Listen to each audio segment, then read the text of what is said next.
네, 시장에 들어가 보도록 하겠습니다. 루크투자연구소 임순재 대표원으로 함께합니다. 대표님 안녕하세요. 네, 안녕하십니까? 네, 일단 주신 주제부터 열어보겠습니다. 자, 오늘장 키포인트입니다. 반도체에 주목하셨네요. 다시 보자 메모리 반도체입니다. 아마 마이크론 이야기 해주실 것 같은데요. 먼저 미증시부터 보겠습니다. 어떻게 정리하고 계세요? 네, 미증시 같은 경우는 전일 확진자 수가 좀 많이 늘어났죠. 미국 자체 내에서 15만 명 정도 발생을 했고요. 주간 평균으로 하면 지금 13만 명 정도 되는 상당히 좀 많이 발생을 하고 있다라고 보시면 될 것 같습니다. 특히 오미크론 변이 확진자가 계속 좀 증가를 하고 있습니다. 미국 전체 50개 주 중에 43개 주에서 일단 발생을 했다라고 얘기를 하고 있고요. 워싱턴 DC 같은 경우는 코로나 비상사태를 선언을 했습니다. 그래서 실내 마스크를 착용을 하거나 아니면 또 공무원들의 부스트샷을 접종 의무화하겠다라는 이제 그런 발표를 했었고요. 유럽 같은 경우도 조금 전에 오앵커도 얘기했듯이 계속 확진자 증가로 인해서 경제 봉쇄가 확대되고 있는 그런 추세입니다. 네덜란드는 일단 한 달 동안 이제 경제 봉쇄를 하고요. 영국도 아마 이번 주 중에는 아마 발표가 나오지 않을까라는 그런 이제 얘기를 해보고 있습니다. 그리고 또 하나 어떻게 이제 시장에서 가장 크게 이제 이슈를 가졌다라고 하게 되면 이제 사회복지 예산안이죠. 이제 BBB라고 하는데 빌드 백 베러 액트라는 그런 이제 법안인데요. 이거가 이제 하원은 통과를 했습니다. 근데 상원이 일단 통과를 못했습니다. 그러니까 통과를 아예 시도를 못 하고 있는 거죠, 지금. 지금 이제 민주당의 이제 맨친 의원이 지금 반대를 하고 있어서 1조 7,500억 규모의 이제 예산안 통과가 조금 어렵지 않을까라는 얘기가 지금 나오고 있습니다. 특히 공화당에서는 1월 달에 지금 표결을 하겠다라고 지금 얘기를 하고 있습니다. 그렇지만 지금 50대 50인 그 미 상원 구도 내에서 51대 49가 된 공화당 쪽이 이제 51이 된다라고 하게 되면 법안이 파기되는 그런 효과가 있기 때문에 아마 일단은 통과가 불가능하다, 파기된다라고 보시면 될 것 같고요. 아마 새로운 아마 안이 나와야 되지 않을까라는 게 지금 이제 생각이고요. 만약 내년 1월 중순까지 맨친 의원을 잘 설득을 한다라고 하게 되면 통과하지 않을까. 일단 그것 때문에 골드만삭스 같은 경우 내년 경제 성장률을 낮췄습니다. 그래서 내년 1분기 경제 성장률을 기존 3%에서 2%로 낮추면서 일단 어떻게 보면 시장이 좀 더 충격을 받지 않았나라는 생각을 하고 있습니다. 그러다 보니까 이제 다우존스 같은 경우는 어저께 35,000포인트를 깼고요. 그다음에 나스닥도 15,000포인트를 깨는 그런 이제 모습세를 이제 보였다라고 보시면 되고요. 다우는 이제 편입 종목 30개 중에서 6개만 상승을 했고 나머지 24개가 하락하는 그런 모습을 보였습니다. 필라델피아 반도체 지수 같은 경우도 4개 종목을 제외하고 대부분 종목이 하락을 했다라고 보시면 될 것 같습니다. 특히 전에 이제 업종별로 보면 이제 전기차 관련 업종들이 가장 하락폭이 좀 컸다라고 보시면 될 것 같습니다. 그 이유 중에 하나는 지금 이제 BBB 예산안에 보면 전기차에 대해서 최대 12,500달러에 대한 지원금이 이제 지금 포함이 되어 있습니다. 그런 이제 지원금이 일단 포함이 되어 있는데 그게 안 된다라고 하게 되면 전기차 판매가 조금 더 줄어들 거 아니냐라는 그런 우려 때문에 테슬라 같은 경우는 3.5포인트 하락을 했고요. 리비안도 8%, 그다음 루치드도 5% 정도 하락을 했습니다. 이 외에 GM도 2%, 포드도 2% 가까운 하락을 보인 만큼 전체적으로 이런 이제 전기차, 이제 자동차주가 하락세를 보였다라는 게 좀 특징적이었다라고 보시면 될 것 같고요. 유가는 이제 코로나 이제 재봉쇄에 따른 이제 경기 둔화 우려감으로 하락하는 그런 모습을 좀 보였습니다. 예. 우리나라도 지금 거래 대금이 급감하면서 투자 심리가 이제 작은 재료에도 휘청휘청하는 그런 모습인데 미국도 사실은 마찬가지입니다. 이제 연말을 앞두고 클로징북 때문에 기관들이 거의 이제 리밸런싱에 나서면서 차익 실현 나서면서 조그만 악재, 소음만 들려도 이렇게 크게 밀립니다.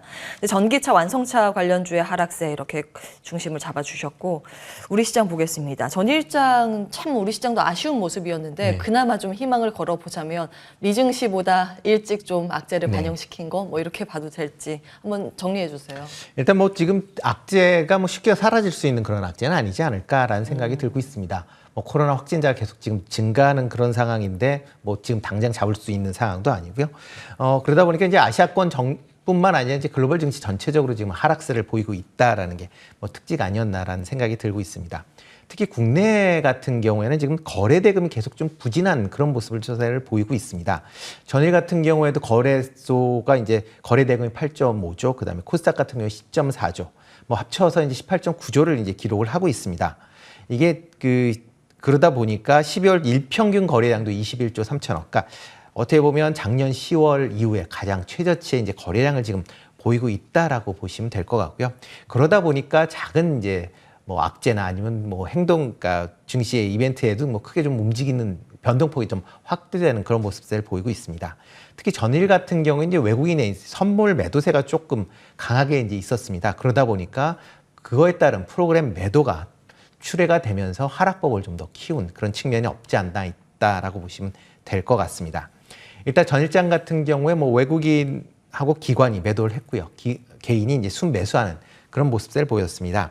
외국인이 한 5,600억 정도 순매도세를 보이면서 3일 만에 순매도 전환을 했다라는 거고요. 기관은 5,750억 정도 순매도를 보였습니다. 최근 5일 동안 연속 순매도를 보이고 있는데요. 건 1조 가까운 금액을 매도를 했다라고 보시면 되고요. 연기금도 4일 동안 한 2,600억 정도의 순매도세를 보이고 있는 그런 모습입니다. 코스닥 같은 경우는 이제 외국인만 매도를 했고요. 개인 기관이 매수하는 그런 모습들을 보였습니다. 외국인이 한 1,100억 정도 순매도를 보였고요. 이틀 동안 지금 연속 순매도를 하면서 한 1,400억 정도 넘는 그런 순매도세를 보였다는 게 특징적이고요. 기관 같은 경우는 순매수로 전환을 했고요. 특히 연기금이 지금 6일 동안 한 800억 정도의 순매수세를 보이고 있다는 게 좀 특징적이지 않나 싶습니다. 일단 뭐 전일자 같은 경우 대부분 업종이 하락을 했습니다. 뭐 하락 업종도 삼성 업종에 비해서 5배 정도 높을 만큼 어떻게 보면 하락폭이 좀 컸었다라고 보시면 될 것 같고요.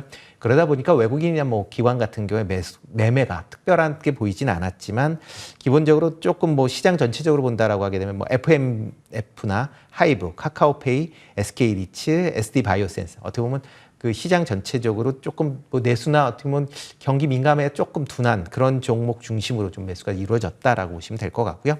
코스닥 같은 경우도 펄어비스, LNF, 에디슨 EV, 셀트리온, ST팜 같은 종목을 순매수하는 그런 모습들을 좀 보였습니다. 어저께 이제 원혼 달러 환율이 좀 크게 상승을 했습니다. 그래서 1,190.8원으로 이제 상승세를 보였는데요. 이게 6월 17일 날 13원 오른 이후에 가장 큰 폭으로 올랐고요. 15일 만에 1,190원대로 다시 올라가는 그런 모습들을 좀 보였습니다.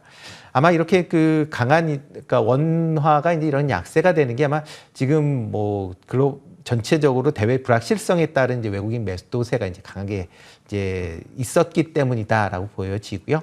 아마 오늘 같은 경우도 원 달러는 좀 더 약세를 보이지 않을까라는 또 그런 생각을 하고요. 그러다 보니까 외국인의 매매 동향도 아마 좀 더 관심 있게 좀 보실 필요가 있지 않을까 싶습니다. 지금 시장 전체적으로 본다라고 하게 되면 뭐 특별하게 뭐 주도주가 있다라기보다는 이제 순환매 현상이다라고 보시면 될 것 같고요. 뭐 전일 같은 경우는 뭐 일단 EU의 그린 테스노미라고 해서 이제 녹색 분류 체제에 그 원전이 포함될 것이다라는 그런 이제 뭐 일부 보도가 나오면서 원전 관리비가 상승했다라는 게 좀 특징적인 거고요. 그다음에 토스에 대한 그 지분을 갖고 있는 기업들이 일단 그 토스 기업 가치가 16조에 달한다라는 그런 소식 때문에 좀 강세를 보였다는 거 말고는 특별한 사항은 없지 않았나라는 생각을 좀 해봅니다. 네. 그러면 오늘 우리 시장을 어떻게 봐야 될까요? 오늘 우리 시장도 좀 하락 예상이신 거예요? 일단은 좀 약세를 보이지 않을까라는 생각이 들고 있습니다. 다만 조금 이제 긍정적인 게 반도체 관련주들 입장에서 보면 조금은 좀 하방을 좀 지킬 수 있지 않을까라는 생각을 좀 해보고 있습니다. 그 이유 중에 하나는 이제 마이크론 테크놀로지의 그 1분기 실적이 좀 좋게 나왔다라고 보시면 될 것 같고요. 일단 뭐 미국 같은 경우는 뭐 각 기업마다 이제 분기 실적이 우리나라 같지 않고 뭐 다 이제 따로따로 있기 때문에 지금 1분기라고 하면 9월서부터 11월까지 실적이다라고 보시면 될 것 같습니다. 일단 매출이 76억 9천만 달러, 그 다음에 주당 순이익이 2.07 달러, 그 다음에 영업이익이 26억 3천만 달러를 이제 기록을 했습니다. 일단 작년 그러니까 전분기에 비해서는 이제 좀 하회를 했습니다. 그렇지만 시장 전년 대비로 한다라고 하게 되면 매출은 33%, 그다음에 영업이익은 2배 정도 증가하는 그런 이제 강세를 좀 보였다라고 보시면 될 것 같고요. 이런 이제 마이크론의 그 실적 상향은 일단 최근에 그 반도체 가격이 좀 안정화되고 있다라는 걸 어떻게 보면 반증하는 거 아닌가. 라는 생각을 해보고 있습니다. 그렇기 때문에 국내 디램 가격이 최근에 이제 상승세를 보였는데 이런 상승세에 대해서는 추가적으로 좀 더 이어질 수 있지 않을까라는 기대감을 좀 가지셔도 되지 않을까라는 생각이 들고 있고요. 특히 이제 디램 가격이 뭐 최근 이제 안정화를 찾고 있고 특히 이제 내년에 된다라고 하게 되면 DDR5가 본격적으로 출시가 되지 않을까라는 생각이 들고 있습니다. 그럼 DDR5 D램 같은 경우는 DDR4에 비해서는 가격대가 뭐 당연히 높게 형성이 되고 있는 그런 상황이고요. 그렇게 되면 이렇게 이제 양산화가 되면서 일단 시장 점유율이 DDR5에 대한 D램에 대한 시장 점유율이 올라간다라고 하게 되면 기존의 DDR4 램에 대한 그 공급 우려 부분은 뭐 자연적으로 해소가 될 수 있다라고 보시면 될 것 같습니다. 그렇기 때문에 내년 실적은 아마 뭐 기대를 해봐도 되지 않을까라는 그런 생각이 들고 있고요. 다만 최근에 이제 오미크론 악재 관련돼서 시장이 전체적으로 출렁거리고 있는 그런 상황입니다. 그런 걸 감안하면 단기적인 것보다는 중장기적인 관점에서 투자에 임하시는 게 어떨까라는 생각을 해보고 있습니다. 예, 길게 보면 반도체 괜찮다. 그리고 네. 소외됐었던 메모리 반도체도 여전히 다시 보자. 이런 관점의 말씀을 주셨습니다. 주목하시는 네. 거 하나 받고 정리할게요. 뭐 종목은 가장 그 대표적으로 본다라고 하게 되면 뭐 한미 반도체가 가장 대표적 아닐까라는 생각을 좀 하고 있습니다.